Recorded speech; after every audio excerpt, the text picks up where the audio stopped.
Hello everyone, welcome to our YouTube channel सर्व जियो सब। आज के इस वीडियो में हम लोग देखेंगे अपना क्लास 6 का है। आज हमारा 6वां चैप्टर ज्योग्राफी को कंप्लीट कर रहे हैं। हम सीटेट के लिए पूरी एनसीईआरटी कंप्लीट करेंगे। तो इस चैप्टर का नाम है पृथ्वी के प्रमुख पर स्थल रूप।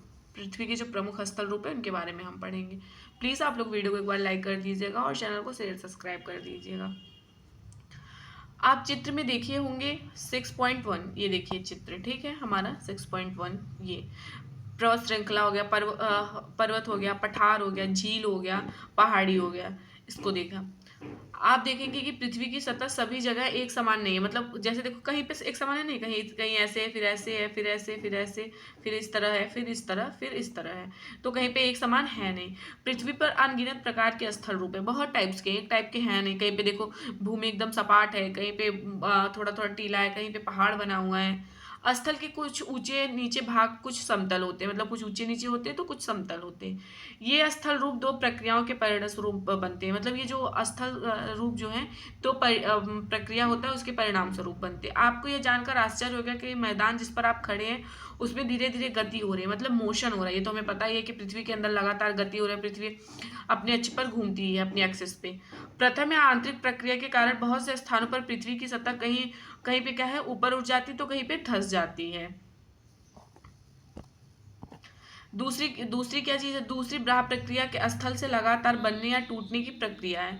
पृथ्वी की सतह से टूट कर घिस जाने के को अपरदन कहते हैं। देखो अपरदन आपसे पूछेगा किसको कहते हैं, पृथ्वी की सतह से टूट कर घिस जाने के को क्रिया को क्या कहते हैं, अपरदन कहते हैं। अपरदन की क्रिया के द्वारा सतह नीचे हो जाती है। अपरदन की प्रक्रिया के द्वारा जो भूमि होता है वो नीचे हो जाती है, तथा निक्षेपण की प्रक्रिया के द्वारा इनका फिर से निर्माण होता है। और जो निक्षेपण होता है इनका फिर से निर्माण होता है। ये दो प्रक्रियाएं बहते हुए जल तथा वायु बर्फ के द्वारा होती हैं। ये विभिन्न स्थल रूपों को उनकी ऊंचाई पर्वत ढाल के आधार पर पर्वत मतलब कि बांटती है या फिर वर्गीकृत करती है। अब पर्वत क्या होता है हम उसको देखते हैं। देखिए पर्वत पृथ्वी की सतह पर प्राकृतिक ऊंचाई है। पर्वत का शिखर छोटा तथा आधार जो है वो चौड़ा होता है। देखो पर्वत का जो शिखर होता है वो छोटा और आधार जो होता है चौड़ा होता है। यह आसपास के क्षेत्र में बहुत ऊंचा होता है। कुछ पहाड़ बादलों से भी ऊंचे होते हैं। कुछ पहाड़ जो होते हैं वो बादलों से भी ऊंचे होते हैं। जैसे जैसे आप ऊंचाई पर जाएंगे जलवायु ठंडी होती जाती है। कुछ पर्वतों पर हमेशा जमी रहने वाली बर्फ की नदियां होती हैं। बहुत सारे पर्वत ऐसे हैं जहाँ पे हमेशा बर्फ की नदियां जमी होती हैं। उन्हें हम क्या कहते हैं, हिमानी कहते हैं। क्या, हिमानी। यहाँ कुछ ऐसे भी पर्वत है जो समुद्र के भीतर हैं तथा जिन्हें आप नहीं देख सकते। कठोर जलवायु होने के कारण पर्वतीय क्षेत्रों में बहुत कम लोग निवास करते हैं। वहाँ का धरातल खड़ी ढाल वाला होता है तथा कृषि योग्य भूमि की कमी होती है। पर्वत एक रेखा के क्रम में भी क्या होता है, व्यवस्थित हो सकते हैं, जिसे हम क्या कहते हैं, श्रृंखला कहते हैं। क्या कहा जाता है, श्रृंखला। यहाँ से देखिए क्वेश्चंस बनते हैं। बहुत से पर्वत एवं तंत्र समांतर श्रृंखलाओं के क्रम में होते हैं जो सैकड़ों किलोमीटर में फैले हुए थे। हिमालय, आल्प्स तथा एंडीज पर्वत, ये सारे जो हैं ये फैले हुए हैं। जैसे हिमालय कहाँ पे, एशिया में है। आल्प्स कहाँ पे है, ये यूरोप में है। हमारा एंडीज कहाँ पे, दक्षिणी अमेरिका की पर्वत श्रृंखला है। पर्वतों की ऊंचाई एवं आकार में विभिन्नता होती है। पर्वत तीन प्रकार के होते हैं। मोस्ट इंपॉर्टेंट पर्वत जो होते हैं हमारे तीन प्रकार के होते हैं। वलित पर्वत, भ्रंशोस्त पर्वत, उसके बाद ज्वालामुखी पर्वत। हिमालय तथा आल्प्स पर्वत जो है वलित पर्वत है, जिनकी सतह उबड़ खाबड़ है तथा शिखर शंखुआकार है। देखो हिमालय हो गया, फिर आल्प्स पर्वत जो है ये कैसी है, वलित पर्वत। वलित पर्वत कैसी होती है, इनकी सतह उबड़ खाबड़ होती है और शिखर जो है शंखुआकार होता है। भारत की अरावली श्रृंखला विश्व की सबसे पुरानी वलित पर्वत है। हमारे भारत की जो अरावली है वो विश्व की सबसे पुरानी वलित मतलब की पर्वत श्रृंखला है। अपरदन की प्रक्रिया के कारण ये श्रृंखला घिस गई, मतलब अपरदन इतना ज्यादा हुआ है कि ये जो श्रृंखला है ये घिस गई है। उत्तरी अमेरिका के अपलेशियन, देखो उत्तरी अमेरिका में अपलेशियन तथा रूस के यूराल पर्वत गोलाकार दिखाई देते हैं। इनकी ऊंचाई कम है। ये बहुत पुराने वलित पर्वत है। क्या है ये, बहुत पुराने वलित पर्वत है। जब बहुत बड़ा भाग देखो जब बहुत बड़ा भाग टूट जाता है तथा ऊर्ध्वाधर रूप में विस्थापित हो जाता, वलित पर्वत तो हम समझ गए। अब भ्रंशोस्त पर्वत जो होता है ये कैसे बनता है, जब बहुत बड़ा भाग टूट जाता है तथा ऊर्ध्वाधर रूप से विस्थापित हो जाता है तो उसे भ्रंशोस्त पर्वत कहते हैं। ऊपर उठे हुए खंड को हार्श तथा नीचे धंसे हुए खंडों को क्या बोलते हैं, द्रोणिका भ्रंश, ग्रावेन कहा जाता है। यूरोप की राइन घाटी तथा वासजेस पर्वत इस तरह के उदाहरण है। ठीक है, आपसे पूछेगा भ्रंशोस्त पर्वत के उदाहरण कौन कौन से, यूरोप की राइन घाटी, वासजेस पर्वत जो है इसके उदाहरण है। इस तरह के पर्वत तंत्र के उदाहरण है। एटलस में दिए गए मानचित्र में हम इसको ढूंढ सकते हैं, भाई पता लगा सकते हैं। ठीक। ज्वालामुखी पर्वत श्रृंखला ये कैसी होती है? ये ज्वालामुखी क्रियाओं के कारण बनती है। अफ्रीका का माउंट किलिमंजारो तथा जापान का फ्यूजिमा इस तरह के पर्वतों का उदाहरण है। ज्वालामुखी पर्वत के कौन कौन से उदाहरण है? अफ्रीका का किलिमंजारो तथा जापान का फ्यूजियामा। ठीक है, ये पर्वत इसके उदाहरण है। पर्वत बहुत लाभदायक होते हैं। पर्वत जल के संग्रहकार होते हैं। बहुत सी नदियों का स्रोत पर्वत की हिमानियों से ही होता है, मतलब कि पर्वत की हिमानियों से ही उनके पास जल पहुंचता है। जलाशयों के जल के लोगों तक पहुंचाया जाता है। पर्वतों को जल का उपयोग की तथा सिंचाई तथा पन बिजली के उत्पादन में भी किया जाता है। नदी, घाटियां तथा वेदिकाएं कृषि के लिए उपयुक्त होती हैं। पर्वतों में अलग अलग प्रकार की वनस्पति तथा जीव जंतु पाए जाते हैं। वनों से हम ईंधन, चारा, आश्रय तथा दूसरे उत्पाद जैसे गोंद हो गया, रेजिन इत्यादि प्राप्त करते हैं।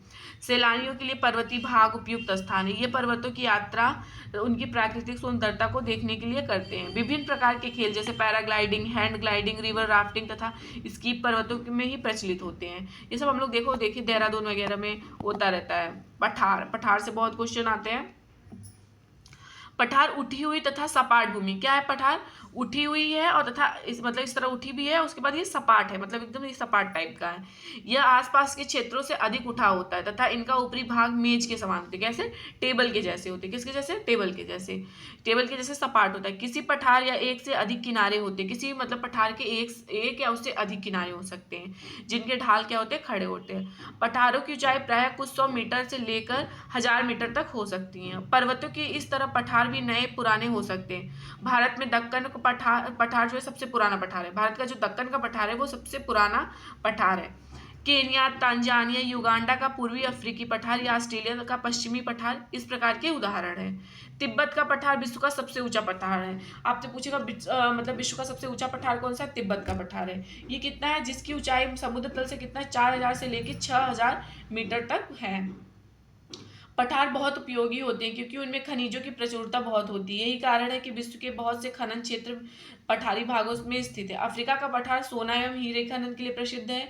भारत में छोटा नागपुर के पठार में लोहा, कोयला तथा मैग्नीज और मतलब बहुत बड़े भंडार के रूप में ये पाए जाते हैं। पठारी क्षेत्रों में बहुत से जलप्रपात हो सकते हैं क्योंकि यहाँ नदियाँ ऊंचाई से गिरती हैं। भारत में छोटा नागपुर पठार पर स्वर्ण रेखा नदी पर स्थित हुंड्रू जलप्रपात तथा कर्नाटक में जोग जलप्रपात इस प्रकार के जलप्रपातों के उदाहरण है। लावा में पठार काली मिट्टी की प्रचुरता होती है जो उपजाऊ एवं खेती के लिए अच्छा होता है। कई पठारों में रमणीय स्थल होते हैं जो पर्यटकों को आकर्षित करते हैं। लोग घूमने नहीं जाते हैं भाई बहुत जगह। अब मैदान क्या होता है? मैदान समतल भूमि के बहुत बड़े भाग होते हैं। वे सामान्यतः समुद्र तल से 200 मीटर से अधिक ऊंचे नहीं होते। मैदान जिसपे हम लोग रहते हैं आपको तो पता ही है। कुछ मैदान काफी समतल होते हैं, कुछ उर्मिल तरंगित हो सकते हैं। अधिकांश मैदान नदी तथा उसकी सहायक नदियों के द्वारा बनाए जाते हैं। जैसे गंगा नदी के किनारे हम लोग का प्रयागराज है। नदियों पर्वतों के ढाल के नीचे की ओर बहती तथा उन्हें अपर्दित कर देती है। अपर्दित पदार्थों को अपने साथ आगे की ओर ले जाती है और अपने साथ ढोए जाने वाले पदार्थ जैसे पत्थर, बालू, सिल्ट का घाटियों में निक्षेपित करती है। इन्हीं निक्षेपों से मैदानों का क्या होता है? निर्माण होता है। समांतर मैदान बहुत उपजाऊ होते हैं। यहाँ परिवहन के साधनों का निर्माण आसान होता है, इसलिए मैदान विश्व के सबसे ऊंचे अधिक जनसंख्या वाले भाग में होते हैं। नदियों के द्वारा बनाए गए कुछ बड़े मैदान एशिया तथा उत्तरी अमेरिका में पाए जाते हैं। एशिया में स्थित भारत गंगा एवं ब्रह्मपुत्र का मैदान है। चीन में यांत्से नदी का मैदान इसके प्रमुख मतलब उदाहरण है। और लोगों को समतल जगह पे ही रहना पसंद करते हैं क्योंकि अच्छे से वो मकान बना सकते हैं। वहाँ पे जनसंख्या और समतल जगह पे ही बहुत ज़्यादा जनसंख्या, जैसे हमारे उत्तर प्रदेश में देख लो सबसे ज़्यादा जनसंख्या है। और भारत में गंगा का मैदान देश में सबसे अधिक जनसंख्या वाला क्षेत्र, यही कारण है क्योंकि खेती वगैरह अच्छे से कर सकते हैं। स्थल रूप एवं लोग, स्थल रूपों की विभिन्नता अनुरूप ही मानव जीवन प्रकार से जीवन प्रयत्न करते हैं। मतलब जैसे मान लो पर्वतीय क्षेत्र है तो उस हिसाब वहाँ पे जीवन जो है कठिन है, लेकिन वो उस हिसाब से क्या कहते हैं अपने आप को ढाल लेते हैं, उस तरह खाने पीने और खेती करते हैं। अगर आप कंपेयर करेंगे पर्वतीय क्षेत्र और मैदानी क्षेत्र का तो जो पर्वतीय क्षेत्र रहते हैं उनकी जीवन जो होती है कठिन होती है कंपेयर टू मैदानी क्षेत्र। मैदानों में फसलें जो है आसानी से उग सकते हैं, घर बना सकते हैं, पर पर्वतीय क्षेत्र की तुलना में अधिक आसान नहीं होता है। विभिन्न प्रकार के स्थल रूप पर रहने वाले लोगों के रहन सहन तरीकों में बहुत ज़्यादा अंतर होता है। उनमें से बहुत जगह पे प्राकृतिक आपदाएं हमेशा आती है, जैसे भूकंप, ज्वालामुखी, जैसे आप हमारे हिमाचल प्रदेश में देख लो, उत्तराखंड में देख लो, इन सब जगहों की बात कर रही हूँ।